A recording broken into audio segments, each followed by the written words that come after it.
a different No, concept. this is relatable, right? Look, not everybody is a trust fund kid, right? Not every keep going. Not everybody's a trust fund baby, right?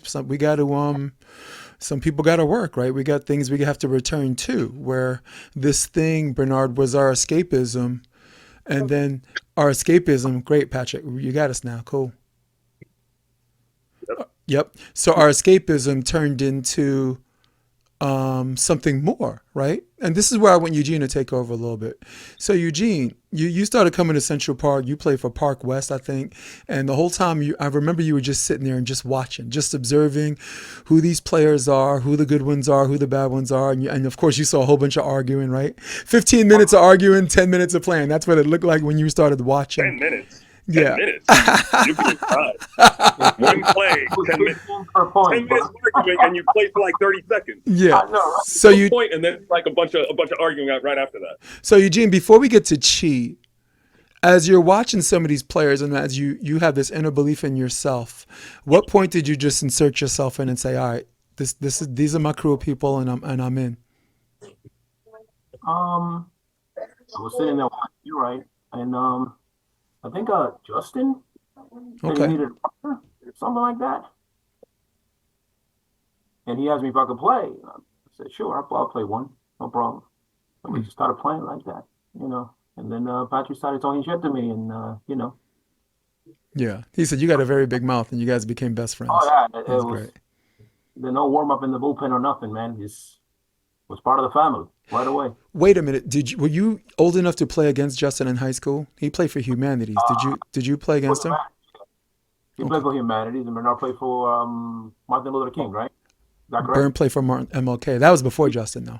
Yeah, that's how they knew me because we would play against each other. Oh, you play for Park West, right? And you know, I mean, they used to whip our asses. You know, him and If Josh. Corey sees Corey, this, yeah, he yeah, used to Corey, yeah, LaGuardia. yeah, LaGuardia, yeah, Nice. And Corey LaGuardia. And I know Justin used to play for Humanities with was it Danny Moy that played for Humanities also? Is that if I remember correctly? yes, No, that was Hunter High School. Danny Moy, Josh Jamrog, Clement. Yeah, right, right. It was quite the squad. They had a couple of pretty good years. I Um, haven't met she at this point though. Like, I watched her play in the stand. She was amazing. mhm. And, you know, Her skill was tight, dude. Right? she was Just playing like with Rick, Ricky. you know, Yeah. Hmm. Rick, and they were amazing, man. I couldn't stop watching that. Yeah. Like Forget Mandu. it's like I was in a fantasy. I'm like, Nice. wow, how are these people this good? Jeez, Nice. you know what I mean? Like pros, man. Yep. So Patrick, I was before you came on. I was actually trying to explain to everybody how to four people. This guy's from Harlem, New York, right? This guy's from the South Bronx. You were originally Far Rockaway, Queens, right?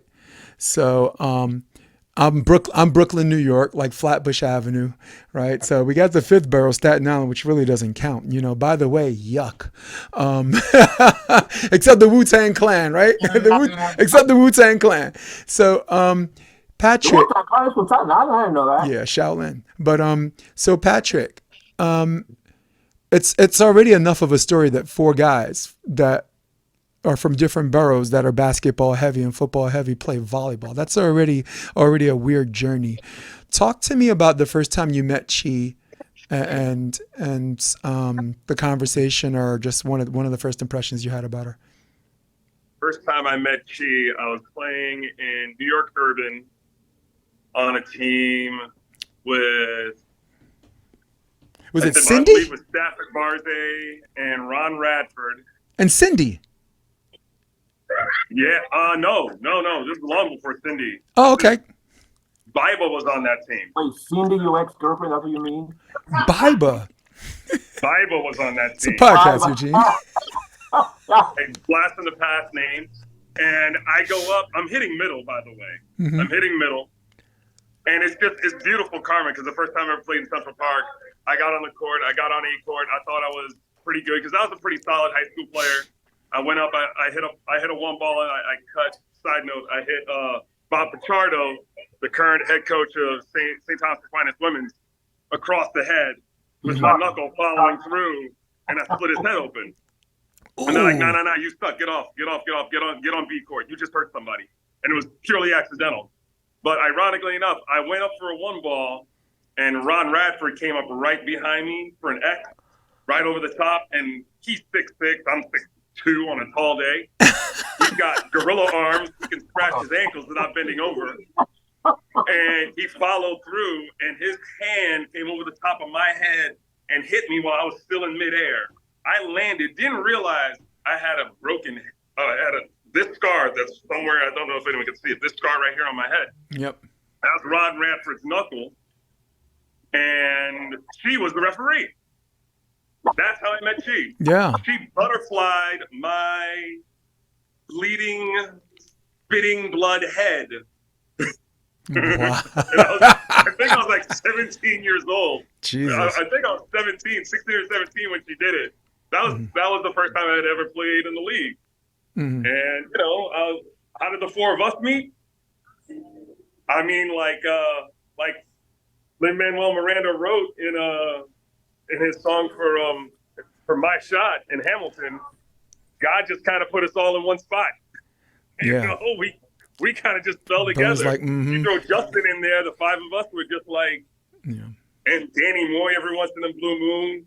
Dave Carter, yeah. Yeah, I mean, Dave Carter, mm-hmm. Corey. We were just a bunch of young, dumb kids who loved playing volleyball. And we just happened to be in the same spot. And she was kind of the catalyst for the four of us becoming who we became. So true. Well, I thought Bernard stirred the pot, and eventually Chi lit the match. Like Bernard just had this great idea. Like we were beating the shit out of each other, on the court, while all these other guys who were part of the good old boys club were laughing at us. And Bernard was like, "These guys are laughing at us. I'll tell you what. Let's stop beating each other up. Let's make a team ourselves, and send a message." And that was really, really cool because Bernard has always kind of been the chef, right? Like Eugene's been the ingredients. You've been the catalyst. I've been, I was kind of along for the ride and figuring out my place as we went. But alone, you were family. Yeah. Man. But I'll tell you this: first time I met Chi, very much like a lot of you guys did, and a lot of people listening to this podcast, she was reffing. Right? I got a ball set from the pipe, like 10-foot line that was like 2 feet off the net. So I tried to broad jump it. And when I broad jump it, the way I landed, I fell in this crazy way. And she took the whistle out of her mouth and couldn't stop laughing. She was cackling like the Wicked Witch of the North, man. She, like pointing at me. I'm like, this chick is reffing us. And she's laughing. I'm on the court playing and she's laughing, right? And the one memory I have of her in the beginning is she was so entertained by our friendship that she was trying to be a ref and at the same time was involuntarily becoming a participant, right? We would play matches against people. We had great co-ed team, Wanawoo, Danny Moy, right? Mavi, we would just name drop a little bit. One of the best teams ever assembled, and I'll do a camera shot of the money we won. But Bernard would do some clownish stuff. Don't you? Yeah. Like Bernard would like backhand Danny Moore in the balls by accident. Danny would fall and Chi's laughing. And the other team is like, I'm gonna call the league and complain about you. This team's kicking our butt and you think it's funny. And it was crazy because the other team didn't get the joke. They didn't understand that we weren't doing that to show up the other team we were going against, and we weren't doing that because we thought we were so good we could ignore that team. Right? They did have our undivided attention. It's just that the thing that Chi made us realize is that you don't have to wait years from now and look back and say that was a great moment when you're in that moment right then and there. Why look at stuff and reflect back when you're in the present? When you're there, you're in the present tense. So to hell looking back. Why look back? We're here. Let's look here. And she noticed that she liked that about us. And I thought that's what made her special to us and us special to them. So to double down on that, Jay, by the way, I apologize to everyone who's watching. You hear the music. I'm actually also at my little sister's birthday party. She's turning 43 tonight, right now. Nice. So, mm-hmm. Yeah. So one of the things that I don't think anyone besides the four of us really understood about Chi, and Bern says it, Jay, you say it all the time, you said it all the time about her. She was our mom. She was absolutely our mom. And when she laughed at us, she didn't laugh at us because she was trying to embarrass other people or anything. She laughed at us because that's what moms do when their kids do stupid stuff. They laugh at you like you're an idiot. Funny stuff. It's so There was true. one time Gene and I in the middle of practice got into a screaming argument, back and forth with each other. She grabbed us by our ears and told us to shut the hell up and stop embarrassing ourselves. Yeah. Well, By the way, Gene, she didn't still say your hell, fault. but Still she play said you. something else. To this day, it was your fault. Yeah. Wait, Yeah. what? What? I didn't stutter. You heard me. It's your fault. Oh, here we go. These two again. Bern's like, and we're back where we started from 2 decades later. We'll drink to that. All right. So that was 96, 97, 98. Let's fast forward to 99. She becomes the head coach of a small school in Brooklyn called New York City College of Technology, or City Tech, as the kids in the city would call it.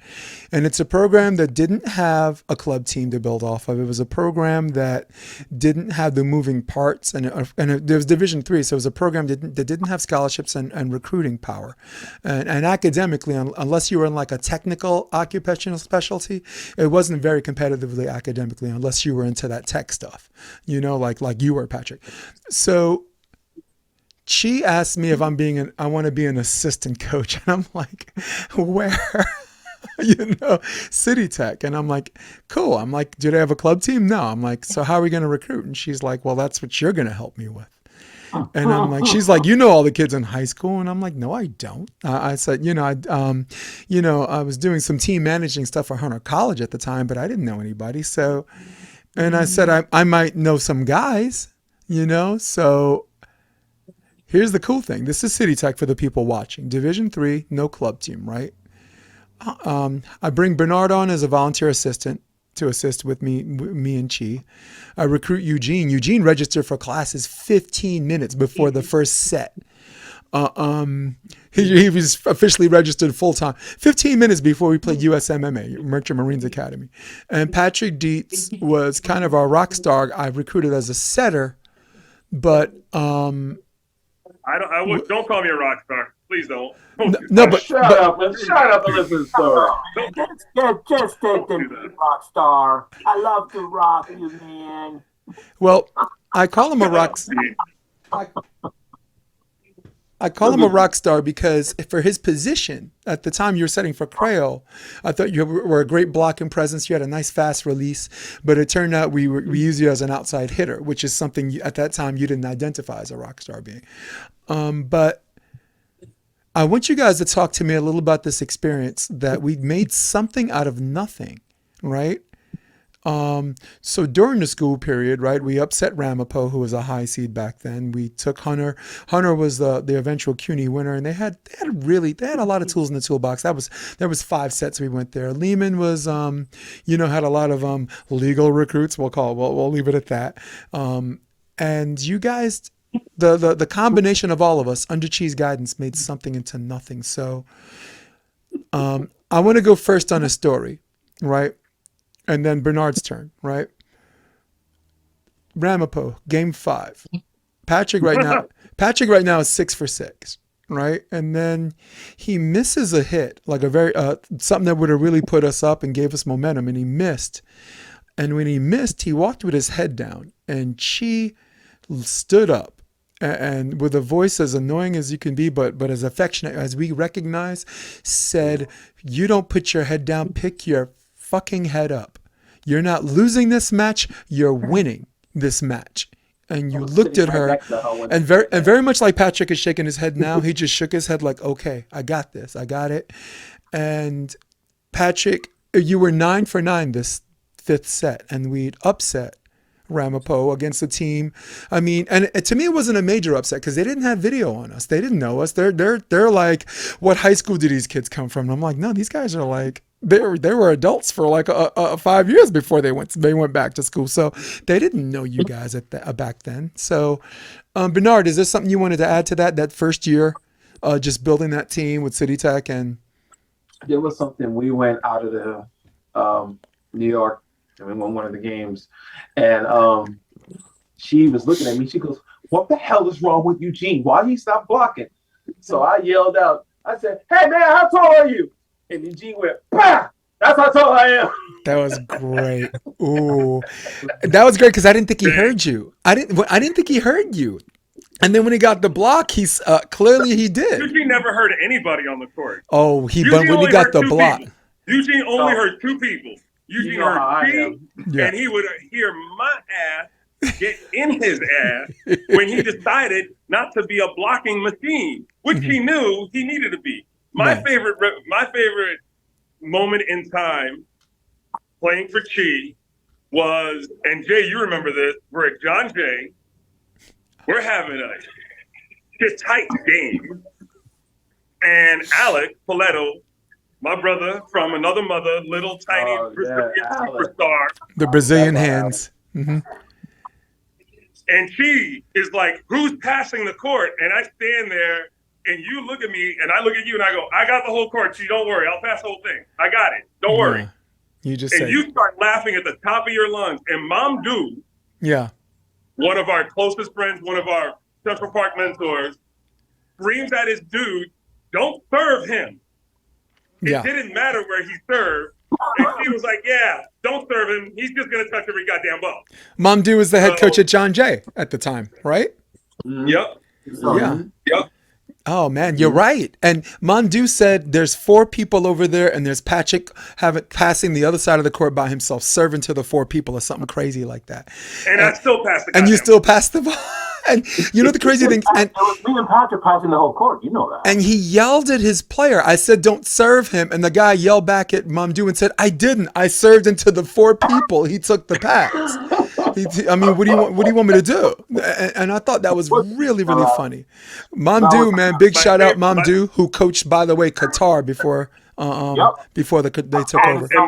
I saw him this Can I summer. just say- Mamdou, man, love you. Go ahead, Pat.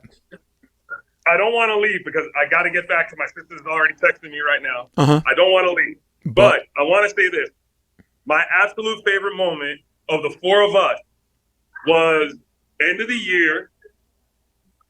We did our Battle Royale 2v2. Oh, God. Man. Here we go. Where, as I recall, Jason and Eugene, Bernard and I still hold the goddamn belt. So, Yeah, right. boom. That's fake news. False. That's false. No, it's not fake news. That's false. That's not fake news. That's not fake news. You should. Bernard and I still hold You the should. belt. Did that change when I Right kicked the big here. eagle? Is that what Right happened? here. See that? See that? I mean, Eugene. We were going back. Eugene. Remember, we were going back and forth. For that lie, we should lock them up. Just lock them up. Lock them all up. Just get them the hell out of here. We played 6 straight games in a row. Yeah. We played 6 straight games in a row. I know for a fact that we won the last 2. I don't know about you 2 winning any one of those. Wait a minute. 4-2. Jumping 10-foot line. Yeah. Man. You guys just let him quit. I That's do, all. Eugene, I do remember, we did play a lot of games, 5 or 6 games, but Patrick's right. I do remember them winning the last 2. And I do remember Patrick specifically playing lights out. It took, Bern at that time was unstoppable, and I don't even remember Bern even having a bad night for like a 5-year period. But we Y'all pissed me off. yeah, but we knew that it had to be Patrick, and Patrick played lights out. Yeah, go ahead, man. Gotta go. Later, man. Get out of here. All right. Talk later. Love you, little brother. Cool. All right. So actually a really good memory because City Tech, for the people that have played there or been there or played against City Tech, it's a small gym, but it's very intimate. The bleachers are very, very close. The lighting's perfect. The floors are redone every year. It's always really nice. Ray Almaber was the athletic director then, head coach of Puerto Rico, their basketball team, or assistant coach. Eugene, if there was one fundamental, whether it's passing, hitting, blocking, serving, or digging, was there one fundamental that you took a level up under Chi's tutelage and guidance? I would say she pushed me to the limit on all the fundamentals, but the one that stood out the most was the blocking. She got me blocking a lot better. One time, like that day that I wasn't blocking, she called after I did that block when Bernard yelled at me, she goes, "You're a wall!" Like she did say it Oh, it's out my loud in favorite the huddle. line, Remember dude. that, man? Yes. That forever. I remember that. And Yeah. she hard in practice. She used to use me as the what's it called the stump dummy, I guess. Because What I was was it? getting hit with balls. I got hit with balls once, man. Yeah. You know that. You It were felt there. like 5 balls coming at you. It's crazy. I'm Yeah. saying, right? Burns laughing because he knows what's up. You know? Yeah. You know, it was good. You know what? I'm not Because gonna. I was one of the guys that hit him. That's why I'm laughing. Yeah, Heavy-handed dude, hitter. it was like it Yeah. was. You know what? That's just how you get ready for war, man. It's Yeah. just, you gotta. They're coming from everywhere. Yo, That's it. yo, Burn. The first time you and I took beach volleyball seriously at some level, right? Was because of Chi. It was Rick Amen, God rest his soul, and he passed this year too. And I really hope they're up there in heaven together, Oh just man. chilling, chilling in the sky. Rick Amen, for everyone knows, former player, UCLA, played with Karch, and then finished his the rest of his years doing color commentary in Puerto Rico for the beach events out there. But today we're talking about Chi, and I'll get into her biography for a minute. But I want you to talk to me about an important fundamental that you already had for indoor volleyball, which translated to the beach right away. Well, it didn't translate. It didn't translate right away. It took some time because Mm. remember it was different. Indoor balls, hard, stop. Indoor balls, they're different feel to it, and the beach balls, they're like very soft, and that's when I started to learn how to do that with the beach balls and indoors. So, getting to the point of it, um, when I started training with you for the beach, it was different. It was a way. It was different. It was different. Everything was different. Hot, sticky. New York You weather, gotta yeah. be quick. But let me just say this one thing, and Jay will remember this. So sometimes, and everybody that's watching this, sometimes my boy, he didn't have that passing ability, and we get punishments for it. So Jay Push-ups shanked the ball. I turned and looked at him. Who the hell do push-ups in the sand? Oh, us. all the time. That was Chi punishing us. It was fun If watching you, you do push-ups. no, it wasn't, because I was looking at your face when I was doing push-ups. Now, now Eugene knows, just like there was definitely one or two instances where I got aced on purpose.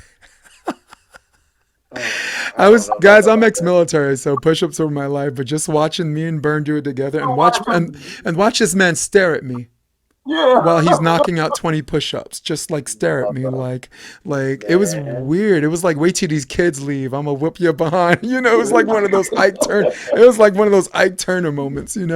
But for me, Chi, one of the things that transferred right away for me for indoor and outdoor was the block.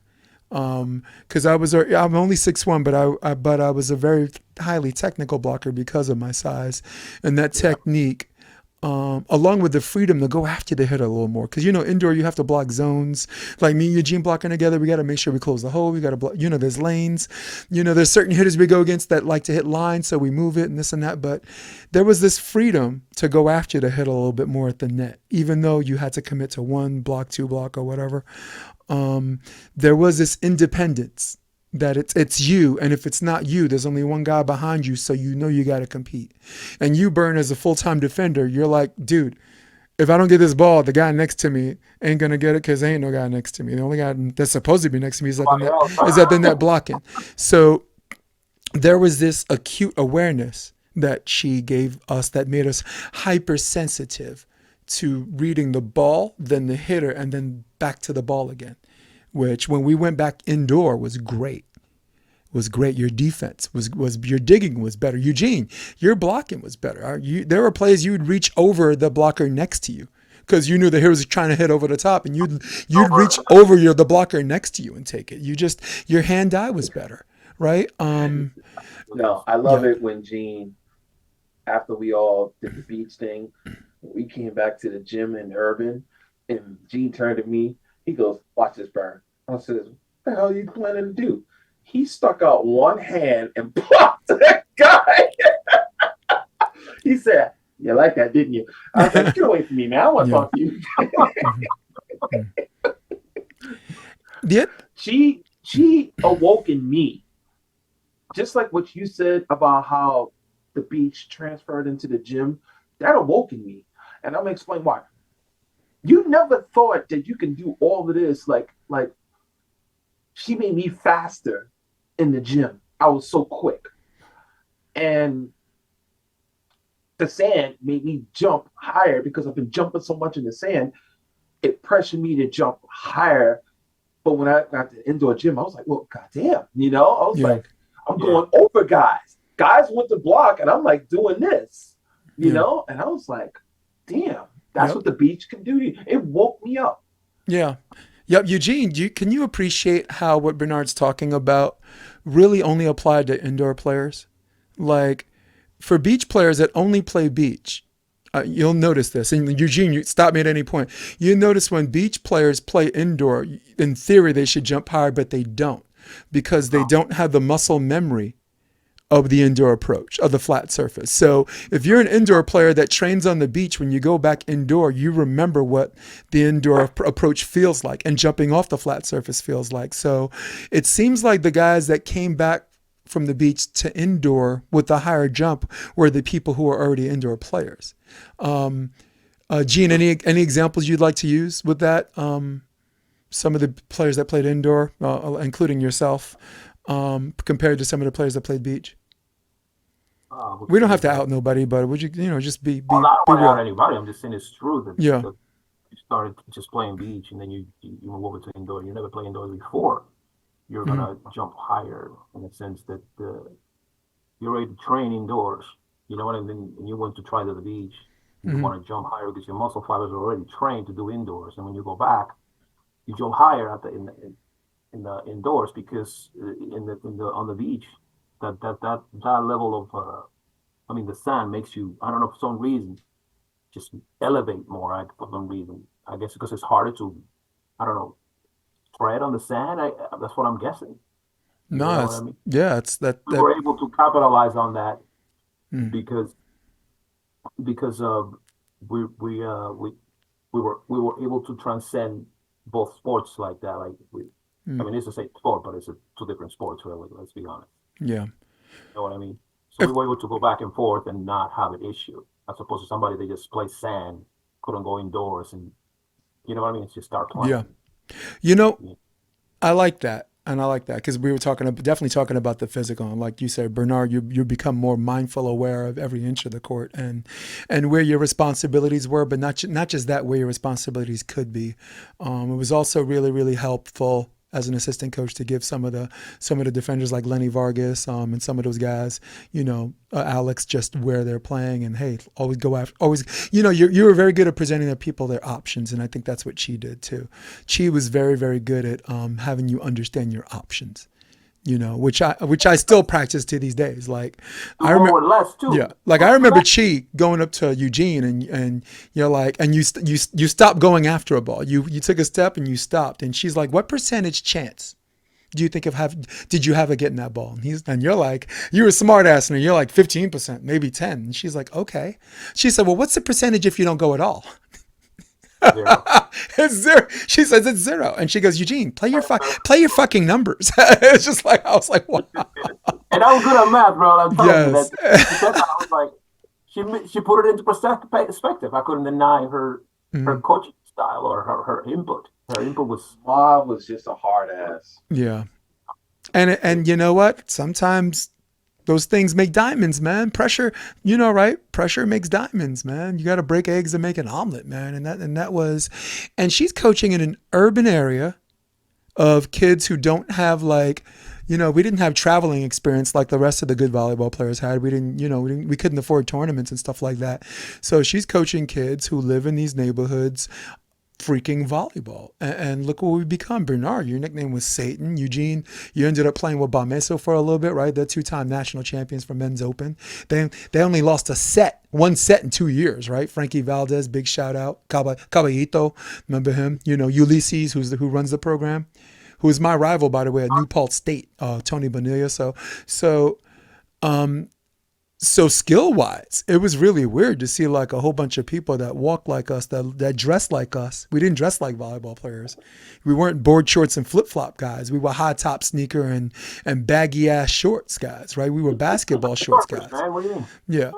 We were urban tank top guys, not suburban and beach tank top guys. You wore skulls, right? You wore Stone Cold Steve Austin shirts. You had, this guy was nicknamed Big Evil, like Undertaker. So, it was awesome. I thought it was awesome.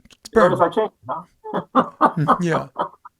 We were like hood rats, man. Mm-hmm. And people were just like, who are these guys? Yeah. When we started playing, they were like, okay, I see what we're dealing with. And, you know, I live in California, and everyone that's ever played in Central Park remembers you and remembers Eugene. And very much like Bernard just said, like, who the hell are these guys? They're joking around. They got this sense of humor. It's like, you know, can they play? Can they play? And then you find out these guys leave like, oh my God, these mofos are in the house, man.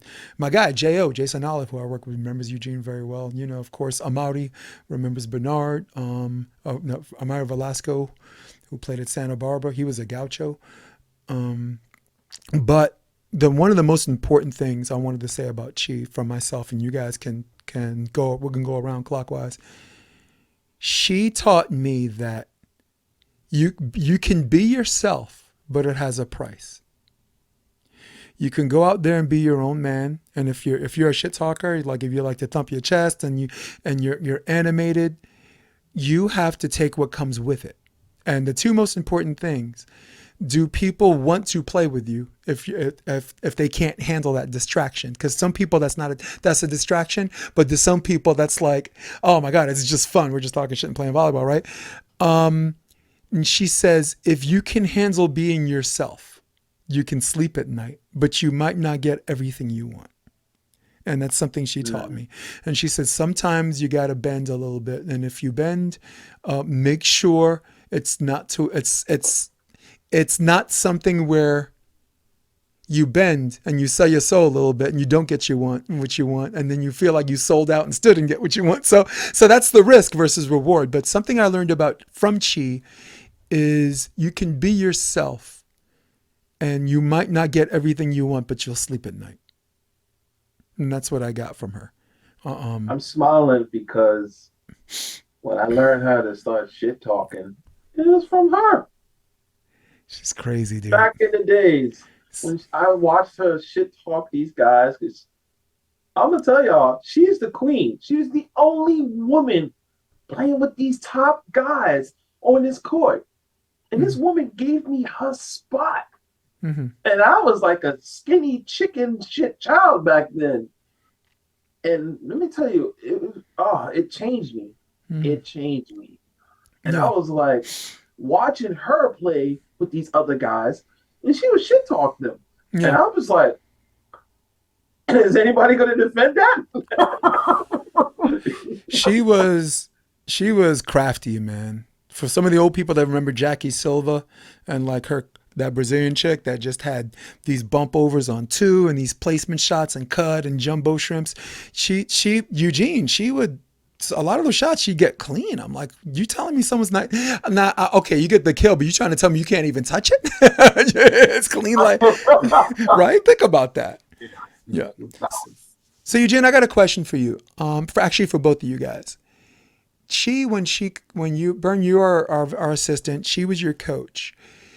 And there's always this line of where the authority comes from. And you're the player, I'm the coach, and it's just business. It's not personal. And she did not operate that way. She one of her biggest strengths and weaknesses, she personalized her work. She was emotionally invested in us. She didn't care about Eugene just because he could play volleyball. She cared about Eugene because she cared about Eugene. She didn't care about you and me because we could play volleyball. She cared about people. Of course, you're gonna meet through volleyball, right? But Yeah. but then there comes something that's involuntary reflex and this heightened level of emotional investment because she wants good things for you on the court, and at some point that translates off the court. And ask any coach, it's a taboo. You can't do it because if it fails, then the whole team emotionally crashes. And no coach has the testicular fortitude to do that because they don't want the risk if it fails. Everybody thinks it's a good idea and when it worked and when it works, oh my God, this coach is a genius. But nobody wants to do it because their career's on the line. If you're a coach and you're losing, you're not going to be coaching.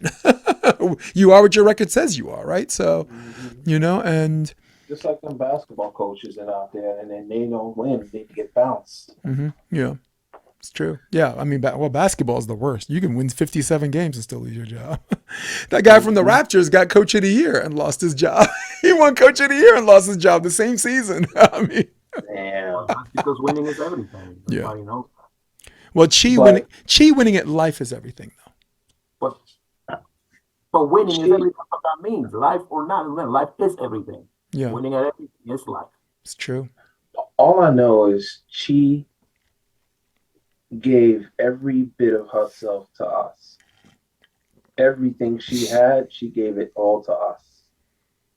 She gave you the block. She gave Jason the skills of what Jason have, what I have, what Gene had, what Pat have. She gave us everything. She poured knowledge into all of us. Even Big Josh, I read what he told how she came and told Justin and Josh at the time, he said 10 years ago or maybe 11 years ago, to, help with their bump skills and then help. Justin, which is my boy from Central Park, we were the first two in that generation back then. I remember Chi giving him a little knowledge or something. Because, remember, it was just me and Jay at the time, Justin at the time, and before everybody else met up, how we all met up. And, Justin took that and look how he passed. He passed like that dude. It's a passing machine, right? Yeah. Good luck serving Justin, man. Yeah. Yo, I tried to, all right, Jay, if you watching this, I'm finally admitting this. I try to be. Yes. I was in competition with Justin back then, because watching him, I was like, fucking passes are great, man. Look how his pass. I said, nah, man, I'm gonna be a better defender than him. And then look what happened. We both was the best defenders in the court. Yeah, you two are forever enjoined by that. I do remember playing a hard top game, me and Ren against the two of you, and that was just the defense, the long rallies. That was a lot of fun. That was a time in my life. I forgot about that game. Yeah, it's pretty cool, man. But and chicken chest, if you're watching this, we talking about your little skippy behind. He's probably wondering why I didn't invite him on the podcast. But I think you know me, Bern. I always do my part. I always invite everybody, and then it's up to them. Everybody knows we love Ren, man. Ren is we love him. It's a wonderful character. Yeah. Where you get this weed? We, you, me, him, everybody. What do you mean, man? Where you get this weed? I don't love no damn Ren. So I want to bring out drop some names on some of the players who Chi had befriended and had learned something from her on and off the court. Danny Moy was one of the people that loved Chi. Danny Moy, Chinese 9-man. He's with the New York, New Jersey Strangers. Wana Wu, who at the time Chi referred to as the best setter in New York City, the best female setter in New York City at that time. Patrick Dietz, right? Just total motivation. Ken Bassarath. who at the time, because Kenny's could be a little hard headed and strong personality, so it takes a strong personality to teach that and coach that. And Kenny didn't like her that much back in the beginning, but he understands now. And so I wanted to share one thing with you guys. When she left New York, she went to California. Just greener pastures, more coaching opportunities, and she's loving it in the beginning, and then a year later, this place can really destroy you, there's a good old boys club, and like not everybody's in it. So when you're here and people treat you like a beginner, what happens is you start saying, hey, fuck you, I coached here, I did this, I did that, and did this. And then you get sucked into this validation game, Bernard, and then at some point you become what you despise, because you don't want, it's not a comfortable conversation to have to prove yourself every time you run into someone new. So a year into it, I called her and she says, I don't want to play volleyball. I don't want to coach volleyball. I don't want to play. I don't want to ref volleyball. I want nothing to do with volleyball. So it was crazy. And she left and she went back home to her hometown, New Orleans, where she found love for volleyball again. And again, the kids that know her now and some of the adults that know her now just know her as a pain in the ass, like know-it-all referee, all this woman thinks she knows it all or whatever. But for the people that knew her longer, it's crazy because a lot of women are put in that position, right? I'm not trying to make this a man or woman thing, but like when a woman asserts herself and calls her own shots, she, to some guys, she's regarded as a bitch, right? She's not like, not like a woman. And I think that's a shame for people who miss that point about her, She never struck me as a bitch, though. Yeah. You guys can't see me, right? You can see yourselves. Is that what's happening right now? All right, cool. Oh, you can? Oh, good. I was going to say, because for the podcast, the audience could see all of us. They could see all of us. Yeah. Fine. Yeah. You can't hide from us, Jay. I know where you are, man. Yeah. By the way, thank you for doing this, Jay. It's great because we can definitely spill over and have our own stories, right? That seem like it has nothing to do with Chi, but it's when you go back to the, what do you call that? The tree, or the chain of command here, or the chain of custody, how our stories started to begin with. How did you get there? Oh, we were here. And how did you get there before that? Oh, shit, Chi.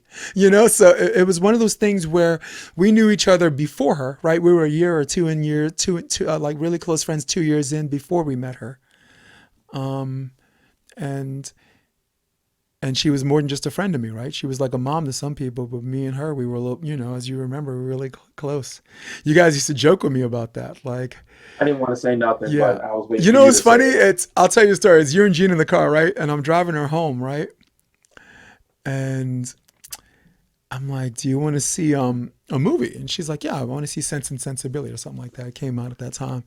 And I'm like, how about tomorrow? She's like, I'd love to, right? So she's shotgun. It's a van. It's a school van. So she's shotgun.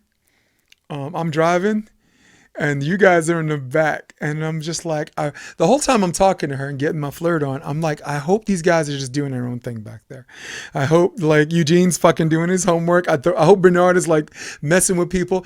And that's not how it went. She said goodbye. And this awkward kiss on the cheek. And when she left, as soon as the door closed, Bernard was like, bow, bow, bow, bow. Oh, they call me Mr. Boombastic. Girl, me fantastic. Wait. I was in the back and I'm looking at Eugene. And Eugene was like, so when she left, I was like, that music.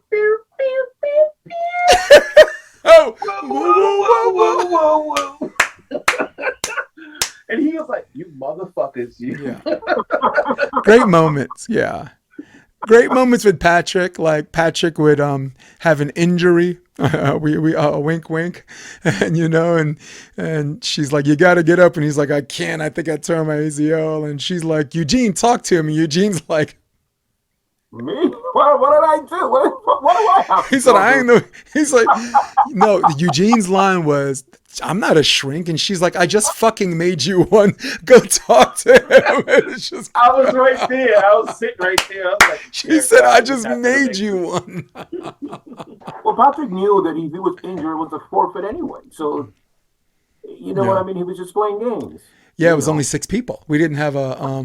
He knew. guys, for our team, for our NCAA team, City Tech, we had 6 people. Eugene was our 6th who registered for class 15 minutes before we had to play USMMA. Because Ray was giving me crap. You know, Yeah. the administration, it was just, Yeah. all my paperwork was right. They were just being an It was, but consider the 6 though, right? Alex, you, Patrick, Lenny Vargas, Sean Cousins, remember our Jamaican, our guy with the dreads, a soccer player turned into a volleyball player, Peter Lanton, who Bernard called French fry back then. He didn't like that so much, but it is what it is. Good kids, man. It was just the right 6. Yeah.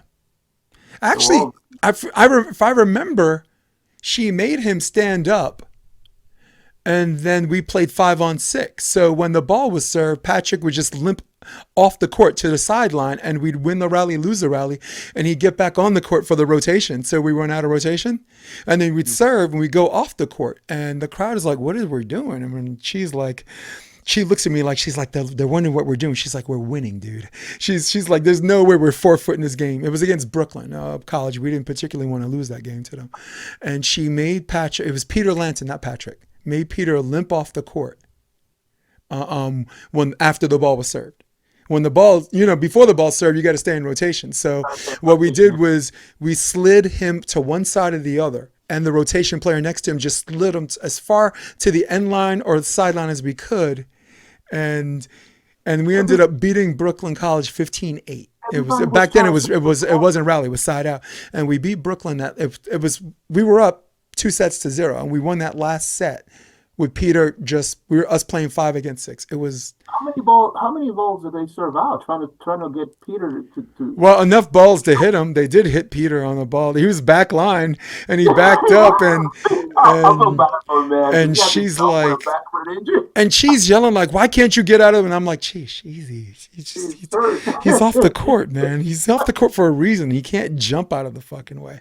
So, but there was definitely a ball where he got hit. And there was a ball, Patrick hit the ball off the block, and it was going out of bounds, and we're just like, "Don't touch it," We're like, and Peter felt so embarrassed. He did it with kind of an attitude. He just rolled his eyes and limped off the court at the same time. And later on, he realized there was something going on bigger than him. And again, this story sounds like it has nothing to do with Chi, but it's like, what does this have to do with Chi? Everything. It was her idea. She's like, "We're not forfeiting this game. Can you stand?" And he's like, "Yes." She's like, "Good. You're going to stand on the sideline, on the court. So you're in rotation. And then when the ball's served, you limp off the court, and we're going to beat this team 5 against 6. And he didn't want to do it. And I'm just like, "We'll take it home for you, Peter." I'm just trying to be all encouraging. We'll take it home for you, brother. Trying to be all glass half full about it. So, but it was genius. It was a genius move on her part, which, the trainer wanted to look at him. She's like, "No, he's fine." Because if the trainer looks at him and says he's out, right?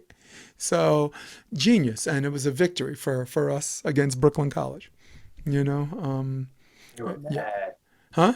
Yeah. They were mad. They didn't know what the hell we were doing. They once again thought that we were being douchebags, right? Like, we're so good. This guy's going to be off the court. We could play you 5-on-6. So they didn't understand because Peter wasn't really limping that fast.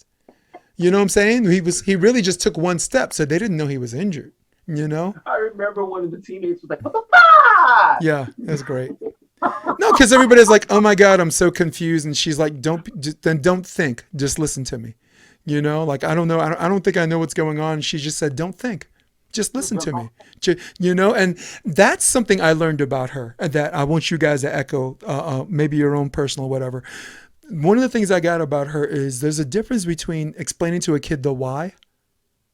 Yes, because this is generation Y, right? Some of the kids, if they understand the why, they're more productive. But sometimes when you ain't got time to be explaining shit, you have to have this mixture of just blind trust with your coach mixed with the why, right? Like, when Peter got injured, we didn't have time to explain. Sometimes you just have to listen and just trust this woman, right? So, how do you guys feel about that? Like, just the trust system that she implemented. I was all up for him stepping off the court, even though he was hurt, because I had to play with a messed up ankle too. Remember? Mm-hmm. You remember that game, right? I do. Yep, I remember that.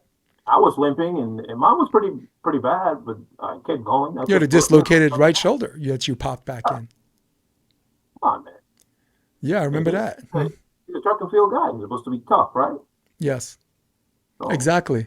Sean Cousins was tough. Sean Cousins was, man, that guy was tough, man. Sean was God, tough. he's so mentally strong. You know, I remember he dug like 4 balls Mhm. in a row. Right. Like Sean Cousins. He Yep. was like, "Pah," he went, "Pah." He was like all over the floor. Yeah. Nah, he looked like he threw a dummy. It's all right, get it. And he would scream his own name when he passed the ball. Instead of "I got it, I go," he'd scream Sean. He'd scream Sean. It was hilarious. It was because it's not volleyball talk, right? And it's nothing like even us, even like hood rats like us, that we even for us, it's like, yo, my man, are you that good? You shouting out your own name? Just say I got it. Just say I go. Don't say Sean.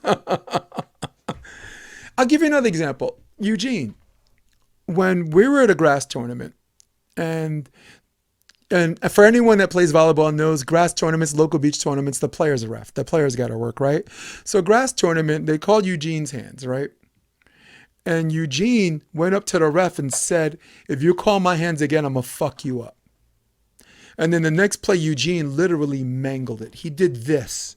Bernard, he did this. He did this down here and did that, and the ball spun sideways like a top, and the ref didn't call it. And the other team was like, "Dude, you're gonna let him scare you?" Why am I telling that story? Because that's Chi. That was Chi's mentality. That she psychologically controlled the tempo, the pace of the game, the attitude, the mindset. That Eugene got that from her. Eugene was a nice guy before you met her. Just saying. That was a nice guy before marrying you. No, sorry, he's a nice guy before he met you. That's right. You know, use that excuse that Oh, I me? gave to him. Eugene's like, not Bern, you. Gene always blaming me. Every time he gets drunk, he turn around, look at me. "I blame your ass. I used to be nice." I said, "Man, get out my face." Yeah. Man, you used to get me into fights. People wanted to fight me when we were playing because you were talking trash from behind me, man. They thought it was me talking. Yeah. Bernard wasn't at his worst when he was loud, though. He was at his worst when he was quiet. Yeah, I know. Chi taught Bernard how to make mental notes. Like, Bernard, you were on the podcast before, and we both shared this story of grass threes in Connecticut, right? Which is very, very popular at that time. You know, 2-blocker system, bunch of tall indoor guys just murking people.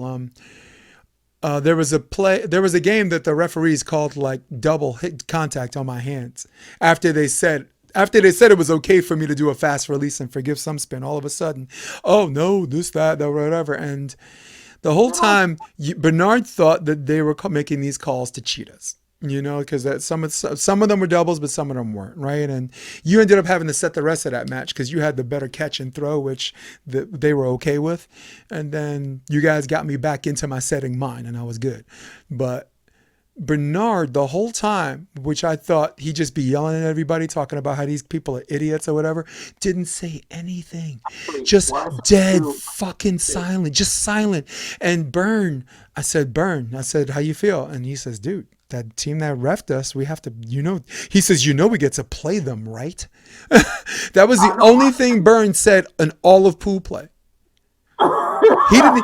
He wasn't even on the court saying, "I got it." He wasn't even talking volleyball. He was quiet the whole pool. And the only thing he said was, we get to play them, right? And I just went, and because of the mentality Cheese instilled in us, when Bern said that, where some people would find that intimidating or like confrontational, because the way she trained our mentality, we were like, "Are you kidding? There's no team I want to play right now more than these guys right now." I know, right? So I said, "I'm going after these guys." So Eugene, you'll love this, right? So let's just finish the story. Why not? So Bernard's back there to serve, right? And they're a good team, so I need Eugene to block with me. So the whole time I was blocking by myself. When most threes games you have 2 blockers because they run faster plays, but Eugene and I had long arms, so we were long arming it the whole tournament. But Eugene and I decided to block at the net together because we felt you have, whatever. So I'm at the net, right? And I just hear whoom, and then the balls is an ace, clean ace, right? So Eugene, what does this fucker do? This guy goes, right? And he walks after the ball. He doesn't jog after the ball. He walks, right? And he's doing this because he's trying to break Bernard's momentum, because Bernard's is angry and he's serving. He's got a little extra mustard on his thing. And the whole time he's walking, I'm like, you got to be shitting me, right? So I want to turn around and look at Bern, but I don't, because I think he's going to say something to the guy, and he doesn't, right? So Bern... The whole time, this is what Bern's doing, by the way. Right there, he's doing it right now. Yes. No, but that's what I found out later what he was doing. He was sipping the water like it was wine. Look at him. Bern, do that again. Take a sip like it's wine. Do it again. He was like, I feel like I'm in Europe. Jay, you got some cheese for this shit? There it is. So the whole time I'm looking forward. I don't see it. I'm just scared to death because the serve was so fucking fast. I'm like, I don't want to jinx anything.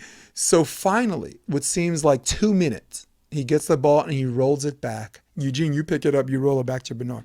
And I'm at the net. Wham! Ace. Another one.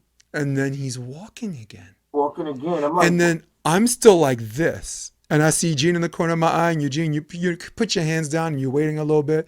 2 minutes later, walks back, rolls the ball, makes it to the net, to the tape. Eugene has to pick it up, roll it back to Bernard.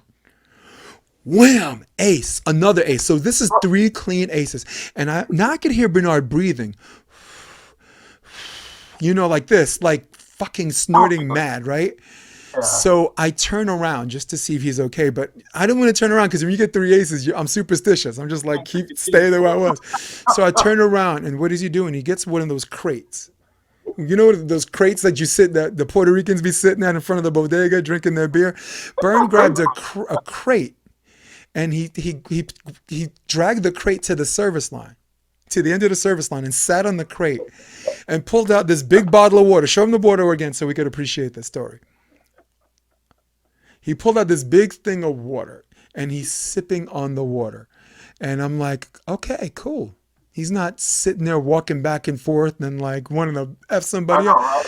And they rolled the ball, right? And I pick up the ball this time, and I roll the ball to Bernard. And Bernard lets the ball roll right past him. He just goes like, he has the water. He goes, and then he goes, and then he takes another sip, right? We all started laughing after that. And the guys on the other team are like, dude, you ready? Are you ready to play now? You ready to play? And Bern's like, you want some, Jay?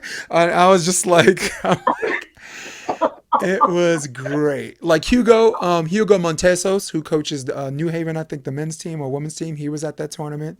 He could verify the story. It was fantastic. It was, but how does this all relate to Chi? Because This is something Chi would do, and this is something Chi would have zero problem with if you did that.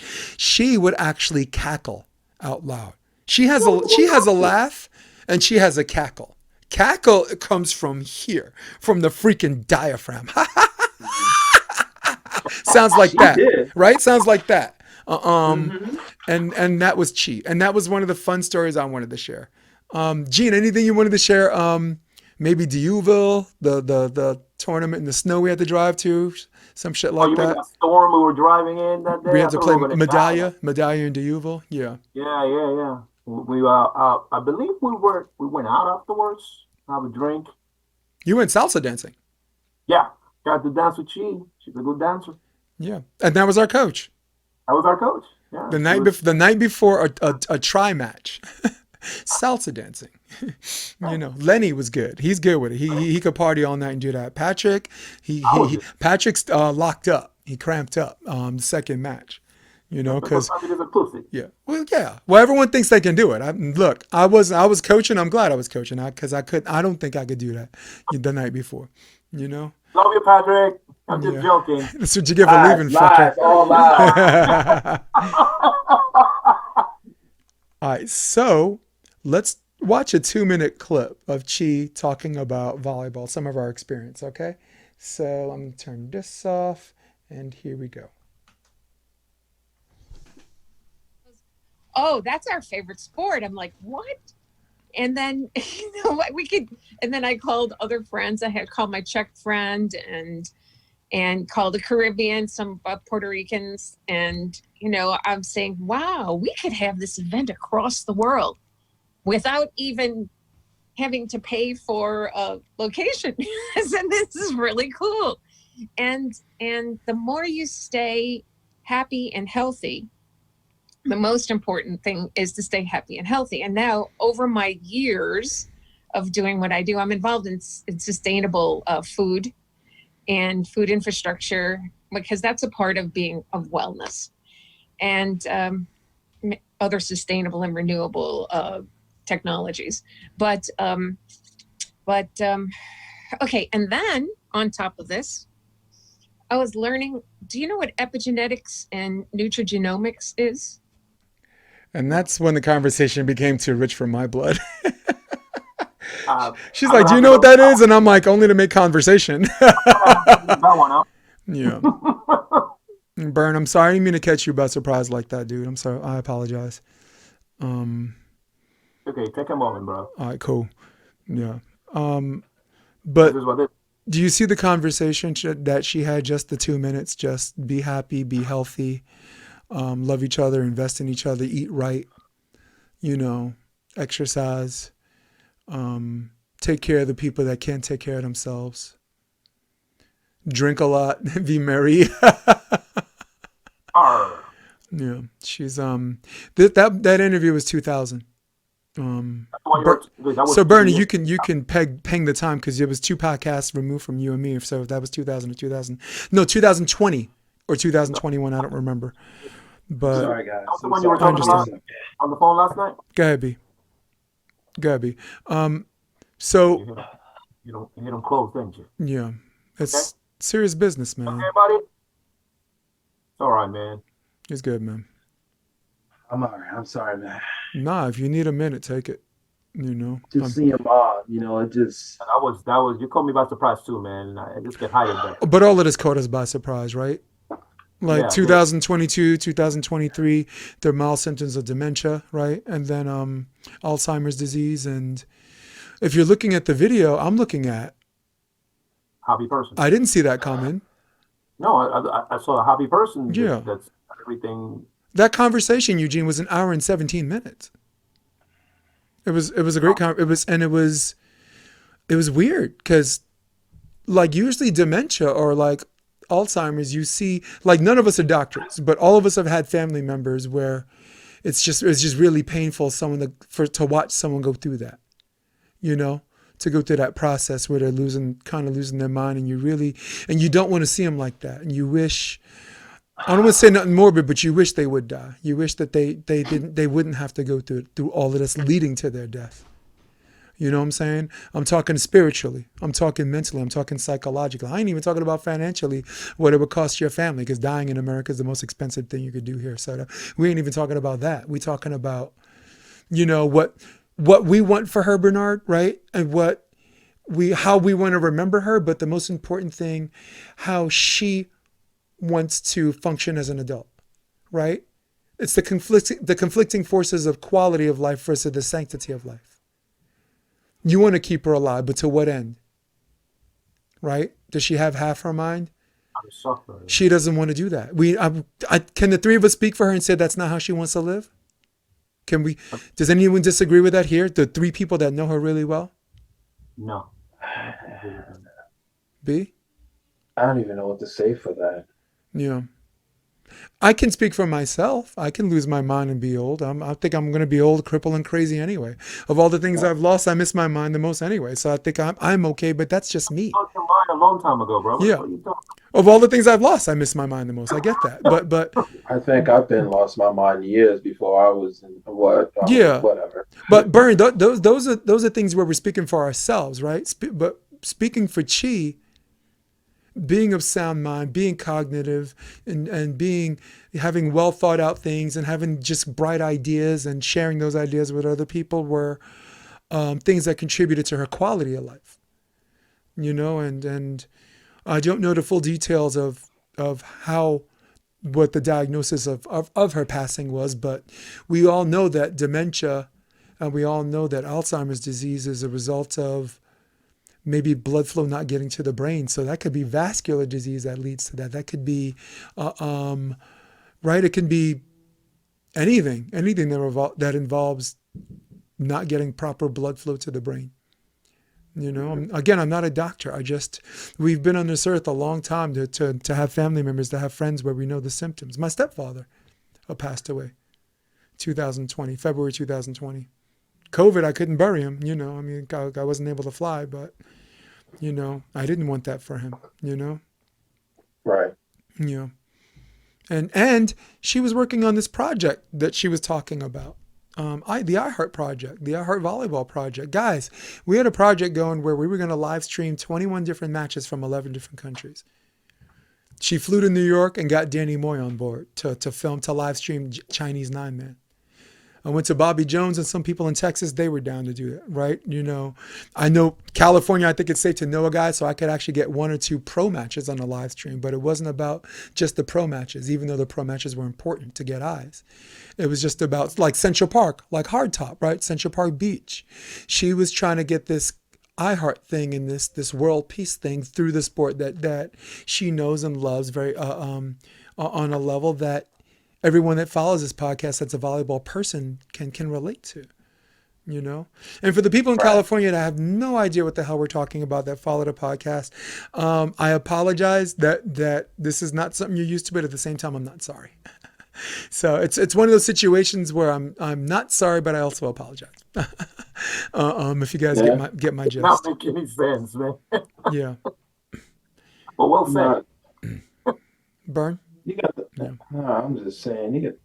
People don't know about our history of us three, just us three alone. That could be a whole nother podcast, Bern. Okay. We should do. You heard that? Nah, look, I'm on 193, episode 200. Guess what? We just make this a party and just drink and talk shit and talk volleyball, and that would be great. that one will be 3 hours if we allow ourselves, you know. But for this podcast, I was trying to just get just enough of Chi before we say goodbye to her forever. Oh, you got me on that one. Yeah. Oh, you said big soft. You such a big soft. That's why I love you, man. Yeah. All right, guys, we're going to wrap up, but I want finishing thoughts. Finishing thoughts, Eugene, on Chi. Something you want to say to her if she's listening from that volleyball court in the sky. Well, I know she's in heaven, and I appreciate her wisdom that she gave me. God bless. It was a pleasure knowing her. Jesus. And I will always love her with all my heart. Yep. I know. I like that. You had me on. I know she's in heaven. Bern? If Ma was here right now listening to this, she would just laugh it up. She loved to see our conversations, and she loved how we act stupid against each other and stuff. So I remember times when we do talk and all you hear was that laugh. And I was like, what you laughing at, Ma? Just see, you guys are so crazy, you know. And I love her. I miss her. Yeah. I mean, what else even is my there to say? eyes open up. You know, it's like it's back. It's you found the cure. You found the cure. Her name is Chi DiMaggio. Yeah, pretty much. Yeah. But I missed the hell out of her. I mean, I can't even remember. It was 2 years ago. I had a talk with her on the phone, and that was it. 2 years ago. Yep. Why couldn't have been sooner? I know. I drove to New Orleans and met up with her and got to talk to her, and I saw the beginning of the end. I got to witness some of that, and you know, I put on my face, but I'm you know, when the investors ask me what's up with her, and I'm just like, forget it. Excuse me. I'm like, forget it. She's gone. You know, before she was gone. But I'd like to close by saying, she showed me that I can be more than just a hood rat. Now, hood rat, Bern and Eugene and everyone listening, it's always referred to as like this negative thing. But when I say hood rat, I mean someone who grew up in the hood, who have friends you grew up with and friends you came up with, and you're still friends, and you have dinner and you play sports together and you play cards and you argue and you fight. And I told myself, if I had that situation for the rest of my life until the day I died, guys I can grow old and die with like you guys, it's a great life. It's a great life, and there's no price that anyone can ever put on what the relationship that we have, that we came up with. Patrick Dietz included, and amongst other names like Ida, right? Who was also, by the way, City Tech. Kevin Ed was also City Tech. Solomon Ramos, City Tech. City Tech, City Tech, City Tech, right? Hey, right? Hey, Penn State. How does it feel to get your ass kicked by a bunch of City Tech guys? But I wanted to finish by saying that what you have is good, but what you can be. If you feel like you deserve more, and if you want to be more than just something that you're happy with, this is the way to do it. I was 266 pounds when I met her, and I put that on Facebook. That changed. I was a hood rat when I met her. I'm still a little bit of a hood rat, but as you can see, the culture changing. Eugene recognized it right away. Like, dude, you're in La La Land. There were a lot of things that I was okay with. But it changed because she showed me that I could be so much more. She showed you could be so much more. You showed Eugene, you could be so much more. And outside of the three of us, we can, the list of names that the lives that she's affected before she even met us and long after she met us, the list is too long. So Chi, my lover, my friend, my rock, my mentor, my boss.